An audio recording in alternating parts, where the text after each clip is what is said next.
Hey, deserving listeners. Today's episode is the first chapter in a deep dive on the Menendez brothers, a true crime topic that people have been asking us to make episodes about for years and years. Yeah. So let's get into it. What do you say, Berto? Let's do it. This is the Psychology in Seattle podcast. I'm your host, Dr. Kirk Honda. I'm a therapist and a professor. Who are you, Berto? My name is Humberto Castañeda, and I am a book embalmer. I thought with this topic, you would take the lead and do and do all the deep diving and the researching. And I've purposely avoided all information about the Menendez brothers. I know nothing. I'll tell you everything I know. I can see their faces because they were plastered all over tabloids. And I think they killed their parents, I'm pretty sure. And they went through a trial, and I don't even know if they were convicted or not. Honestly, that's amazing. Now maybe they didn't even kill their parents. Maybe they killed each other. I don't know. That's literally all that I know. So you are going to walk me through the story, and then I'm going to try to pull psychology out of what you're giving me. And I have a specific set of therapist questions at the end of each section. Ooh. So welcome to the Menendez Brothers, Psychology in Seattle. I shouldn't be smiling, by the way. It is a horrible story. Here is the deal. The Menendez brothers are indeed brothers, Lyle and Eric, and they're only 2 years apart. Wait, their names are Lyle and Eric? Yeah. Wow. Lyle. They're very white names, I guess. They don't look like Lyle's or Eric's. Yeah. So as a little bit of a background, do you remember something called the Billionaire Boys Club? No. Billionaire Boys Club. I had only ever heard about it in the context of a movie. Well, I've seen BBC on the internet. Yeah. There was a movie with, the usual crew, Andrew McCarthy and David what's his name? Spade, yeah, all those guys. The Brat Pack. The Brat Pack, yeah. There was a movie where in there they have like this little Billionaires Boys Club thing. But there was an actual situation in the 80s in LA, I think, where there was some murders, some bad stuff happening. And it was all like these spoiled kids that had a lot of money, and some of them got convicted and all these things. But the only reason I'm bringing that up is because I think part of what the mythos that grew out of these brothers is that they were these spoiled brats that did something very bad. They came out of that like LA late 80s greed is good kind of situation. Okay. Now, here's how I wanted to start actually. I want to do a little role playing. You're going to pretend to be a therapist. Okay. And then I'm a teenager.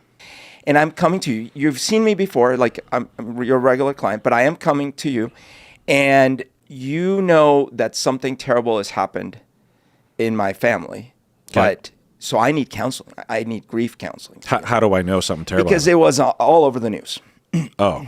Yeah. So I know there was a murder? Yes. Okay. So this is the session, and I'm going to basically talk to you about things, and you're going to ask me the kinds of questions you would ask me as a therapist. Okay.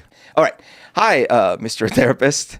Hi, Dr. Oziel. As you know, my name is Eric. And I'm glad you wanted to meet with me because I am not doing well. Okay. As you may have heard, my parents were viciously murdered. Yes, I did hear that. Yeah. And it's horrible. And me and my brother are going through a terrible time right now. Yeah.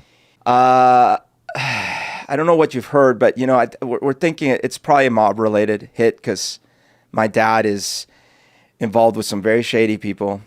He's the CEO of a media company, and I know that he's involved with very, very shady. Just the other day, we saw a van parked outside our house. It's very likely that's what happened, and it's super traumatic. And I am not doing well. I'm having thoughts of ending things for myself.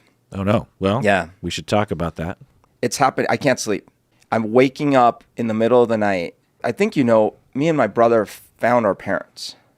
You what? Your parents? Oh, you found them. Yeah. Dead. Yeah, I'm sorry to hear that. And so those images, like I wake up and I see that. Yeah. And I see the smoke and I see the blood. There's so much blood. It's horrible. Yeah. And they were killed with shotguns. Oh my God. And shotguns do terrible things to the body. So you can imagine what happens in my, and so I wake up and then I just don't want to live anymore. Like and then during the days I actually have fantasies that I just end it. Yeah. Well, I won't role play an entire safety planning suicide ideation session, but that's priority number one. Right. And for the record, as a therapist, it's not my job to figure out if he's telling the truth or not. So I have to tell you something. I can't keep this in anymore. Okay.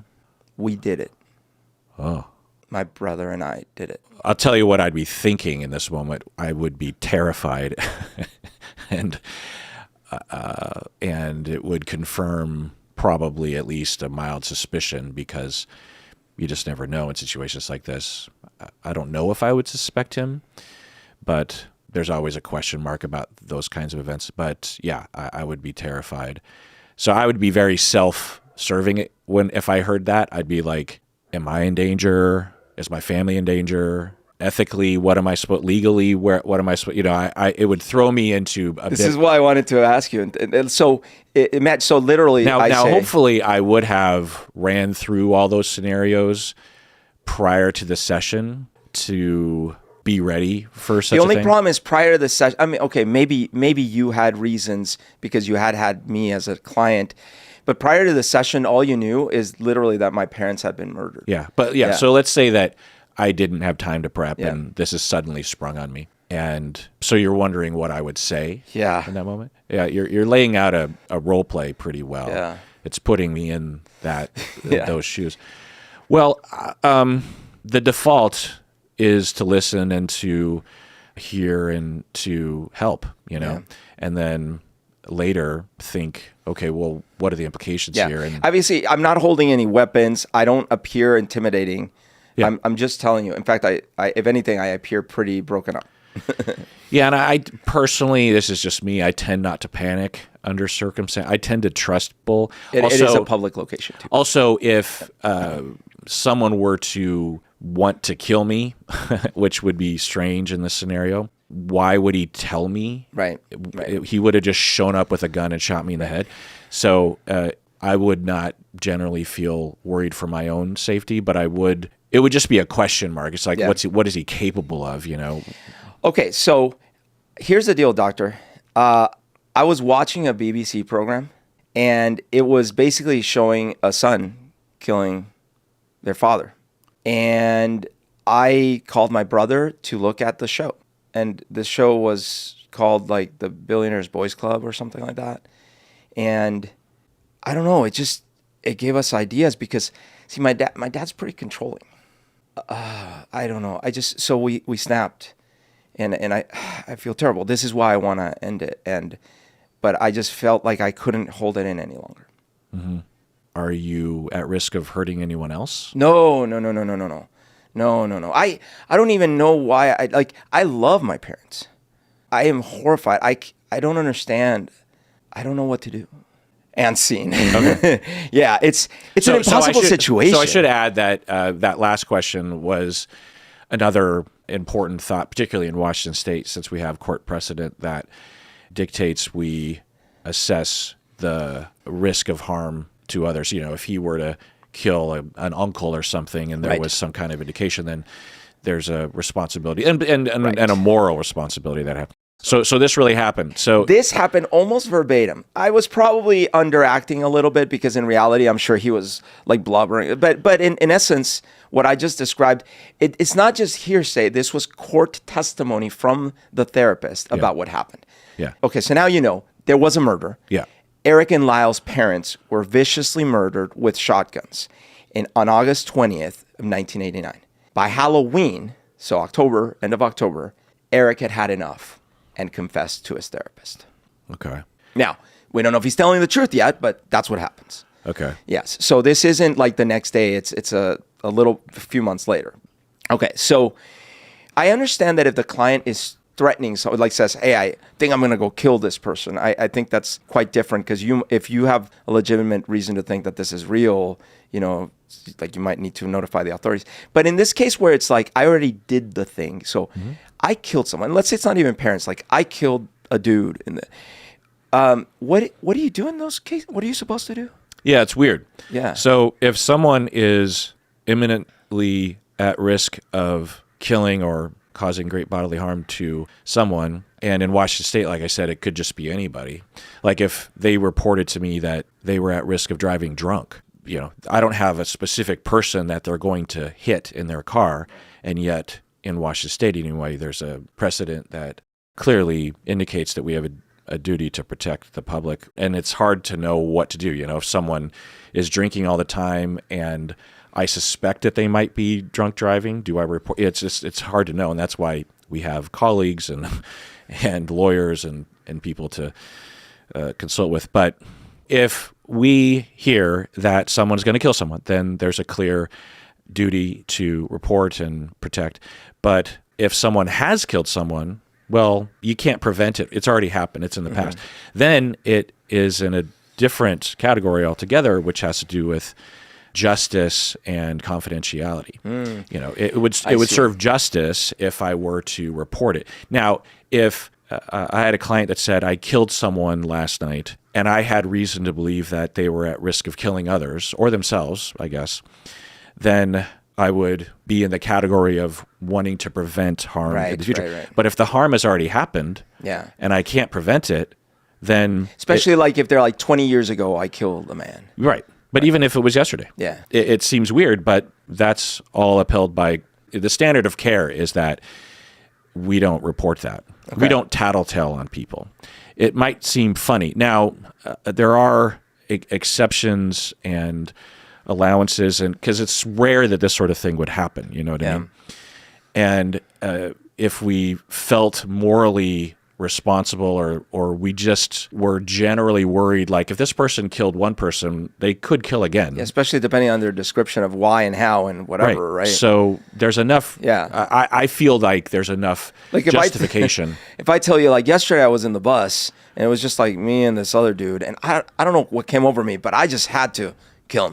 He looked at me funny. Right. Today I'm going to take another bus. It's like, well, I don't know. Right.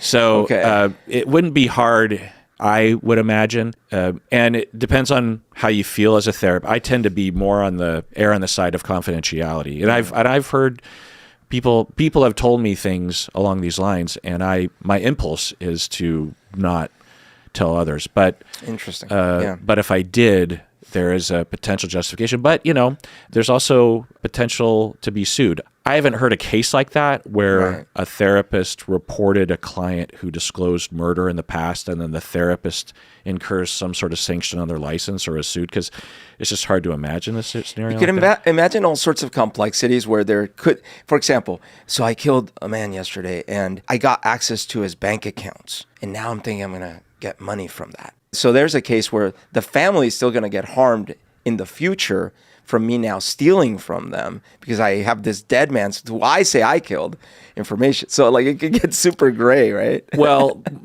financial harm is not the harm that would compel us to report. It's bodily harm or death. Oh man, but I can only imagine how hard this would actually be in practice, right? Right. Like I'm going to steal all their family wealth. Like, it's like you can make the scenario as ridiculous as you want to test the gray areas. Well, and we do. And we talk about this in ethics courses and test these things out. If someone says that they're going to go to school and they're going to jump a classmate because of him talking shit about you and your friends, where's that line? Mm-hmm. Is that reportable?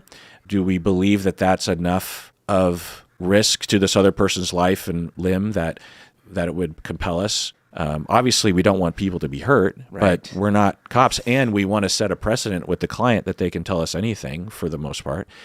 So it's complicated. So what happens if a client threatens you directly? You're in a session and they're like, oh, I could just kill you, or like, I want to kill you, or the more serious that sounds. Beyond the obvious, like, you might actually have to go to safety or something. But like, what would you do? Well, again, it depends on the assessment of the risk. Yeah. A client could give a vague threat, and that happens sometimes, of like, you better not tell anyone or else I'm going to get you. I don't know. I don't know what. Sometimes it's just kind of a vibe that you get from a client. But there are standards regarding our own lines of confidentiality when it comes to our own safety. Okay. And we also have standards regarding whether or not we terminate with a client because we just don't feel safe. You can certainly refuse to see a client if there's enough reason to believe that you think they're going to hurt you in session. You know what I mean? I see. Could you give a specific? Imagine we've had this discussion. I've told you, hey, me and my brother, we killed my parents. Okay. Would you imagine that one of the next steps you would take is say, okay, hold on, let me call your brother and get him on the phone and confront him to see if this is true? No. Why? What purpose would that? Okay, because that's what happened. Okay. So the therapist didn't believe Eric? Oh, I think he did. And he called Lyle and confronted him. And he'd never talked to Lyle before? He might have, but he wasn't his therapist. Okay. He just called him and he said, Eric told me everything. You need to come here right now. For what purpose? Like the therapist is going to what? Like ground them or something? After Eric initially told his therapist this situation, they went back to the office. The therapist convinced him to go back to the office and wait there for a minute. The therapist then ran out and called his girlfriend because he wanted her to come and listen in from the outside. Was the girlfriend a therapist or No. a clinician? No. Just his girlfriend? Yeah. He was like, hey, I want you to come and kind of listen in from the outside of the door, like kind of see what you can hear. And Eric would know that she was outside the door? No. So then he comes back and he tells Eric, I need to call your brother. Calls Lyle and he confronts him. He's like, Eric's told me everything. You got to come here. We haven't met Lyle in our story yet, but Lyle is the older brother. Okay. Lyle is furious that Eric said this, And so now when Lyle shows up, he is furious.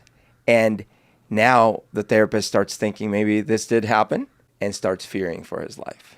So prior to that, he didn't think that Eric was telling the truth, maybe? No, he might have been conflicted, but the fact is that he testified that he had reason to believe that he was telling the truth. Okay. Did he talk about his thought process at all?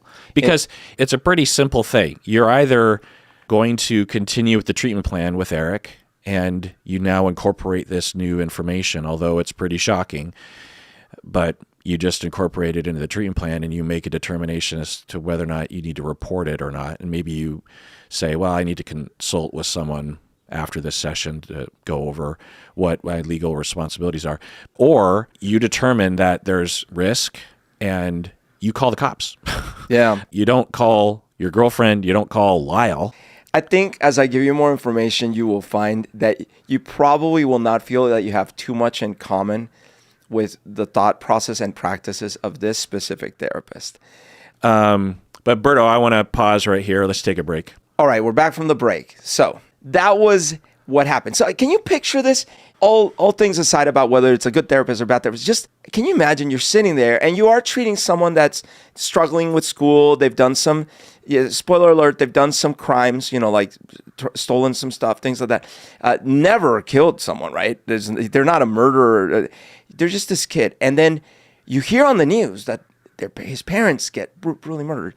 And then they're in your session and they're confessing with details. Like he tells you how they loaded the shotguns, who they shot first, who shot first, that they had to go back and reload again to go back and finish off the mother who was dragging herself on the ground. And you're listening to this. That's crazy. Yeah.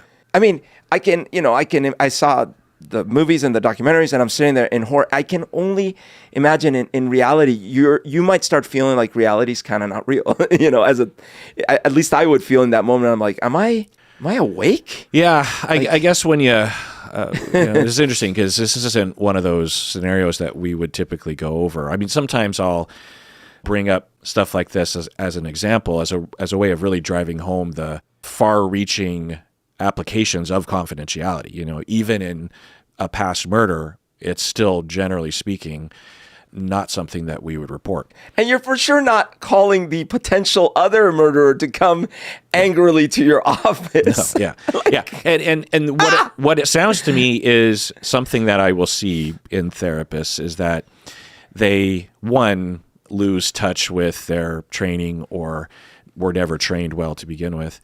and or they feel like they're a part of the family. They feel like they're an uncle or a dad or a mentor or something, and they feel like they have this far-reaching influence, right? And they think, oh, you've really, it has the sound of he was disappointed in Eric and Lyle, and he wanted to chastise them and say, I can't believe that you did this. I'm so disappointed in you, or something. Because why would you be calling the brother at that point? The other possibility is that he's watched too many procedural TV shows or something, and he thought, ooh, I'm kind of like a detective at this point. I need to gather information and I need to gather evidence against these guys so that when I do call the cops, I can give them this package of evidence against them, which again is, I would ask him, at what point did you take a class on how to investigate crimes like this?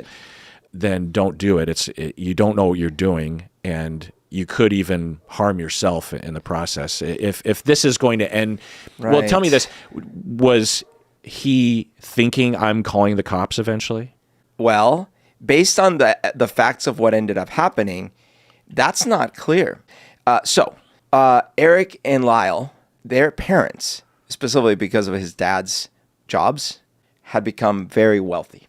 So they were set to inherit a lot of money. What did the parents do? The dad, and we'll go more in the history about this, the dad had very high executive jobs, including his current job was as a CEO for a media company. So he got paid a lot of money. And as a result, they had millions. So they were set to inherit millions. And the therapist knew this. Now, that by itself is just like, okay. But Lyle alleges, I think it's just Lyle, maybe it's both, but alleges that at one point, Dr. Oziel was after this, after he already knew, the confrontation had already happened, he'd already started taping the additional session, all the things. He was asking Lyle to invest in this pharmaceutical company thing that Dr. Oziel had going. After the murders? After the confession, after all that stuff, yeah. So it adds this dimension of, oh my God. Wait. He told them eventually that there were recordings that would prove that what they said, if anything happens to him, those recordings would get to the cops. Wow. So, okay. So he records it, gets his girlfriend to hear it, and then there's a span of time where he's making tapes. And he's not reporting it to the authorities. Correct. And no one knows that and he allegedly tells them that if something happens to him, those recordings will make their way to the authorities. Oh my God. Now, you might be onto something with the him thinking he could assume a parental role. Yeah. After all, he is married. And there could be, and we could paint a pretty psychopathic picture here, but there's another possibility of, again, a slippery slope where he starts with empathy and care and like, oh, the parents died in this horrific crime. How horrible. I care about these boys. I've cared about this family for a long time. And, doesn't really hurt to be connected to millions of dollars. But, my primary concern is for the family. And, I'll allow for certain boundary crossings. And so you start to think of yourself like, like an uncle. Right. And then this happens and it's sort of, you've already entered into that family zone. Then you think, okay, I need to be, what would an uncle do? How, and maybe there's not like a clear calculation in his head of just like, okay, I need to do this, I need to do that. He's potentially, in all likelihood, he's also just like, what? And freaking out. But because he had already transitioned in his mind, and then further down the line, he's like, well, I like these kids and what's done is done. And I want to help them. I don't want to report them. Plus, I don't have to because of the standard of care. So let's make lemonade out of lemons, and let's try to help them recover and go into and maybe the parents were awful. They're, that's another angle to this is of just like if Eric was telling the therapist his perspective, right. And it might have even been true. I mean, and maybe you'll get into this about the parents and their any evidence as to how they were treating the kids. Not that it justifies murder, but that it would provide some legitimate motivation. But anyway, and then he's like, okay, let's move into forward. I care about these kids. This is for the better. Them going to jail isn't going to fix anything. It's not going to bring anyone back. And, they don't need millions of dollars. and I'm doing a wonderful service for these kids and this family. So, daddy's got to get his taste. And again, there's another angle to this is that he's a psychopathic, lack of empathy monster who is just like seeing dollar signs and it's like, oh, I can manipulate the situation. So there's a lot of possibilities here. And I was trying to paint a possibility of non-psychopathic therapist that just slowly loses touch with reality. Right. And there is some evidence to this idea that maybe he is the type of person that wants to bring someone in and try to help them. For example, because the girlfriend did in fact overhear and now was informed about what was really happening, she became afraid for her life as well. And so she asked him if she could move in with him and his wife into their house. And wait.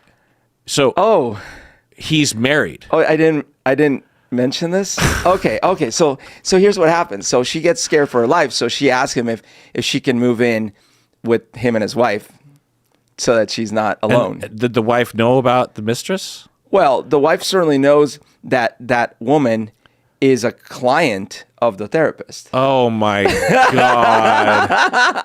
I wish I was making this up. Like I'm just adding random little bits here and there. Oh my God. I can't believe I've never heard this story before. I can't believe I didn't even know there was a therapist involved in this case. Yeah, I was going through a similar journey of discovery as I peeled back the onion layers. So did the wife know that the girlfriend client was a girlfriend client? No, eventually, but at first what happened was it seems like he convinced his wife that one of his clients was potentially suicidal needed, and so convinced her to move in with them. Scratch the storyline of non-lack of empathy, because this is a pattern. There's enough data point. I mean, the amount of actions that you have to take as a therapist to not only have sex with one of your clients, to not only have an ongoing relationship with one of your clients, but then to call your client girlfriend to intervene with another client, and then to put her in that position, then to bring her into your house and tell your wife. I mean, imagine the lack of fear that you would have and the lack of empathy that you would have to do that right in the face of your wife. I mean, how could you possibly do that? I've watched Silence of the Lambs, and therapists seem like psychopaths themselves. So, I don't know. Yeah. It tracks. Yes, dude. Yes. So, wow. As I was like, it's funny. I went through this very similar journey just because I was, and I was like, I had to double check everything because you watch something on like one documentary they might be, or even one of the reenactments. And just like that can't be. That can't be. Yeah. Yeah. So essentially, what had happened is he had developed a relationship with one of his clients, and had been allegedly promising that he was going to leave his wife, and then the whole thing. She legitimately was asked by him to come and listen in if she could, because I guess he wanted someone else to be able to know, right? And so that if something did happen to him, maybe. Yeah, but why her? Okay, and it points in the direction of he had already established control over her because of the secret, and so he knows. Well, I know she can keep a secret. I know I have control over what she says and what she doesn't say, kind of like a cult leader. Right.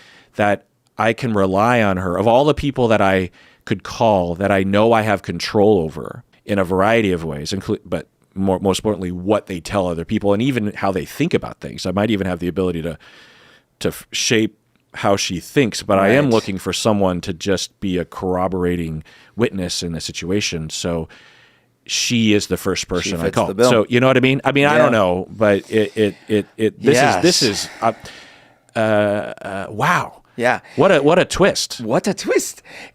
Now, redemption wise though, if at some point Dr. Oziel finally is like, okay, I think I can't keep doing this. Like, I have to do something about this. Would it be justified if he then goes to the police and says, okay, look, I've been taping these people for ages. Here's my tapes. Like, can he do that? Well, yeah. I mean, he can do anything, right? Yeah. Did the clients know that they were being recorded, by the way? Yes, because, okay, so two things. Dr. Oziel testified that he took steps to document because he was afraid for his life. That's his testimony. And Dr. Oziel also testified that Lyle had aggressively warned him to keep his mouth shut and had threatened him, which I believe. Yeah, but the girlfriend-client thing really, and, we'll get to there eventually, right? But it makes me wonder if a lot of evidence was thrown out because of how it was acquired. Yeah. But anyway, let's take a break. The rest of this episode will be for patrons of the podcast. So if you want to hear the rest of this episode and the subsequent chapters, then become a patron on Patreon. Otherwise, please take care of yourself because you deserve it.